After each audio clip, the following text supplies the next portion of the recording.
Jackson State, Southern, and Grambling are all going after this four-star offensive lineman out of Louisiana. Why this is big, what this means, and who do I think will end up landing him? We'll talk about it right after the bumper. Stay tuned.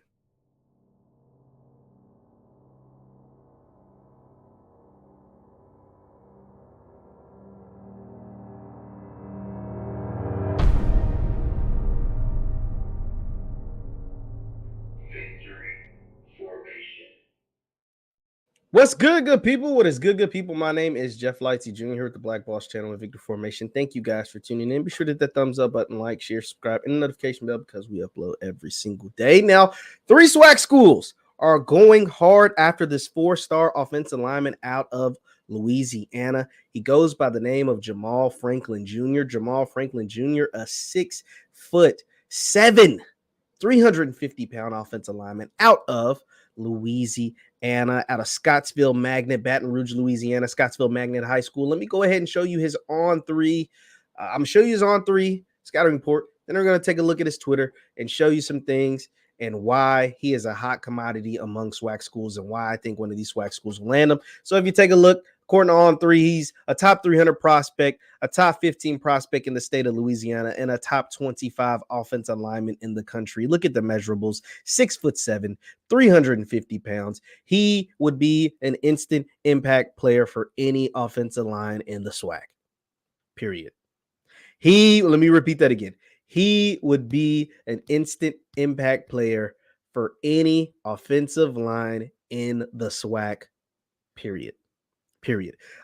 On Three is on top of this because they rank him higher than any of the other recruiting sites, ESPN, Rivals, 24/7. You know, we use 24/7 a lot on here, but he went to the Rivals camp in Louisiana and was the offensive MVP, by the way. He recently got an offer from Jackson State. He's already racked up offers from his backyard team in Southern and his hometown team also in the same state in Grambling.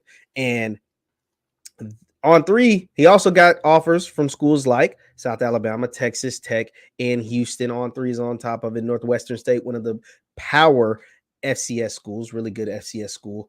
And yeah, On Three's got him ranked higher than most of the other composites, all the other recruiting sites. And that's because it seems like they're on top of him early. Like I said, he just went to a Rivals camp and was awarded MVP. Now, here's why this young man is interesting. One, the size itself. 6'7", 350 pounds.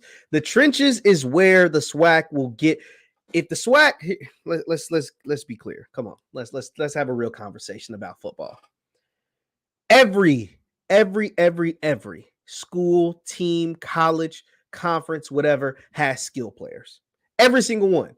They all have great skill players. Period. Doesn't matter what school you go to. Doesn't matter what college, what conference, whatever. All of them have great skill players. All of them. Literally, all of the conferences have great skill players, wide receivers, running backs. They all have great.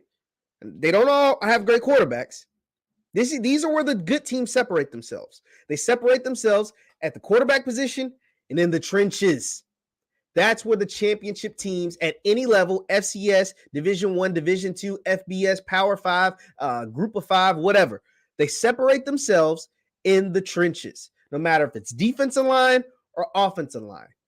And this is where the SWAC as a conference, if they want to continue to grow, yes, go out, still get the 4-star wide receivers and the 4-star running backs and the 4-star defensive backs and all that stuff. Yeah, still go after the 4 and 5 stars and the dogs, not just stars, but the dogs at those skill positions.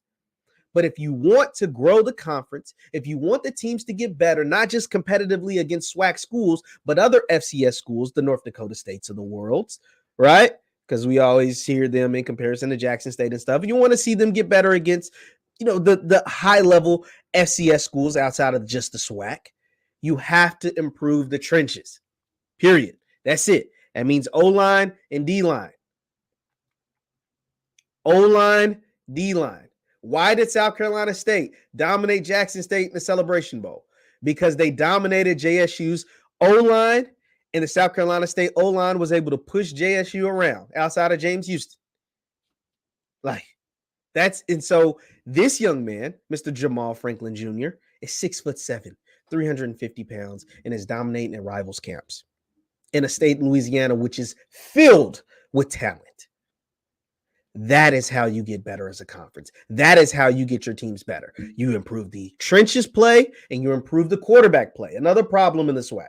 The quarterback's got to get better. I love me a good running, scrambling quarterback, but if you can't deliver the ball to those skill positions, to those running backs, to those receivers on the outside, down the field, not just screen passes and slants, then you're going to have a problem there too. And so that is why this young man is intriguing, because he is going to be an instant upgrade to someone's offensive line.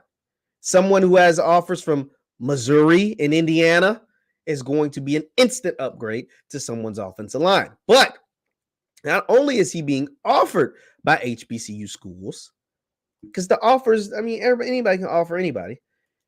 He's taking notice. Look at what he tweeted. HBCU? You know why he tweeted that? Obviously because the Southerns, the Jackson States, the Gramblings are all recruiting him, but because they're also in the national spotlight. What Coach Dooley is doing at Southern is putting him in a national spotlight. What Coach Hugh Jackson is doing at Grambling is putting him in a national spotlight. Obviously, we know what Coach Prime is doing over at Jackson State has them in a national spotlight. And you see the fans. There's Grambling. There's Alabama A&M. There is Jackson State. There is Alabama State, who also was recruiting at an insanely high level. There is more JSU. There's more Grambling. The fan base, there's a FAMU in there. The fan bases are showing love. There's some Southern in there, more JSU, more Grambling. You get my point.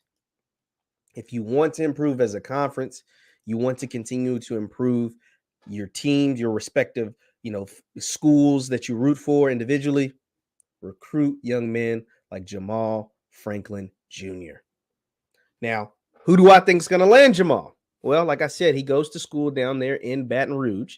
So it's Coach Dooley, and his offense is going to be very intriguing for any offensive player, both on the line, at the quarterback position, and at the skill positions. That's going to be intriguing for anyone. If I had to bet right now on May 28th, May 29th, I'm going to bet on Grambling.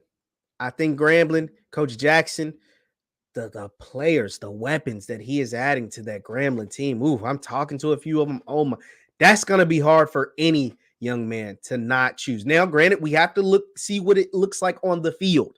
He still has to prove that he's gather that collection of talent and put it together on the field. But I love what Coach Jackson is doing at Grambling.